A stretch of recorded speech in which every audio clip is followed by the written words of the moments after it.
Dear wears السلام علیکم۔ آج ہم اپنے بچوں کی تعلیم و تربیت کی وجہ سے بہت زیادہ پریشان ہیں۔ آپ جانتے ہیں کہ انسانی شخصیت 6 سال تا 10 سال کی عمر تک بن جاتی ہے۔ اس کا مطلب یہ ہے کہ 80% ذہانت، زبان اور تخلیقی صلاحیتیں اسی عمر میں پیدا ہوتی ہیں۔ اس عمر میں بچوں میں اچھی خوبیاں پیدا کرنا نہایت آسان ہوتا ہے، جن کی وجہ سے بچے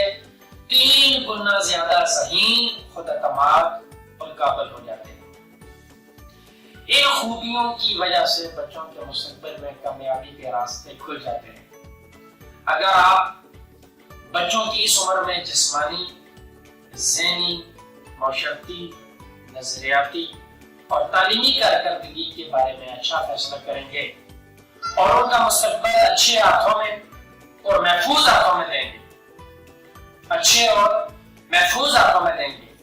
تو وہ نہ صرف اپنے والدین کے لیے بلکہ اپنے ملک اور اساتذہ کے لیے باعث فخر ہوں۔ حدیث مبارکہ کے الفاظ ہیں کہ اولاد کا احترام کرو اور انہیں اچھی تربیت دو تاکہ وہ ذات تمہیں بخش دے۔ آج حقیقت تو یہ ہے کہ ہم اپنے بچوں کی اچھی تربیت، اخلاق و کردار، فرمانبرداری، ماحول، وقت کی پابندی اور ان کے غیر ذمہ دار رویوں کی وجہ سے انتہا کے پریشان ہیں۔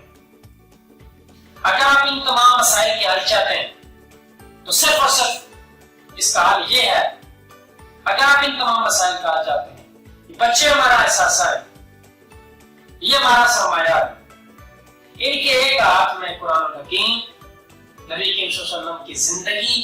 صحابہ کے طریقے اور دوسرے ہاتھ میں جدید سائنسی علوم دیں گے کہ یہ بچے، آپ کے یہ بچے کل ایسے کامیاب ترین لیڈر بنیں گے جو اقوام عالم میں اپنی مثال آپ ہوتے ہوئے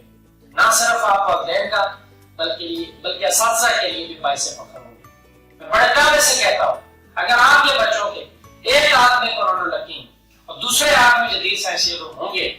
تو آپ کے بچے نہ صرف اچھے انسان بلکہ سچے اور پکے مسلمان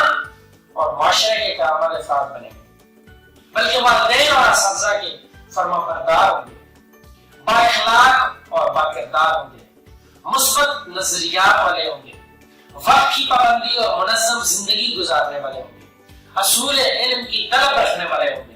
مکمل ذمہ دار اور با اعتماد ہوں گے، تخلیقی صلاحیت رکھنے والے ہوں گے، ذہین، خود اعتماد، قابل اور حاضر دماغ ہوں گے، مستقل مسائل اور توجہ دینے والے ہوں گے، پرسکون اور بامقصد زندگی گزارنے والے ہوں گے، خود انحصار اور صبر شکر کرنے والے ہوں گے، ادب کرنے والے اور غلطیوں کو درگزر کرنے والے ہوں گے، اپنی دلی خوشی سے کام کرنے والے اور کام سے محبت کرنے والے ہوں گے، اتحاد اور اتفاق والے اور خدمت خلق کا جذبہ رکھنے والے ہوں گے، بلکہ تعلیم پر خصوصی توجہ دینے والے ہوں گے۔ اگر آپ نے اپنے بچوں کے ایک ہاتھ میں قرآن الحکیم اور دوسرے ہاتھ میں جدید سائنسی علوم دیے تو یہ بچے نہ صرف آپ کی دنیا کے بلکہ آخرت میں بھی عظیم سرمایہ ہیں۔ امید ہے آپ کو میری بات سمجھ آئے گی۔ اللہ تعالیٰ ہم سب کا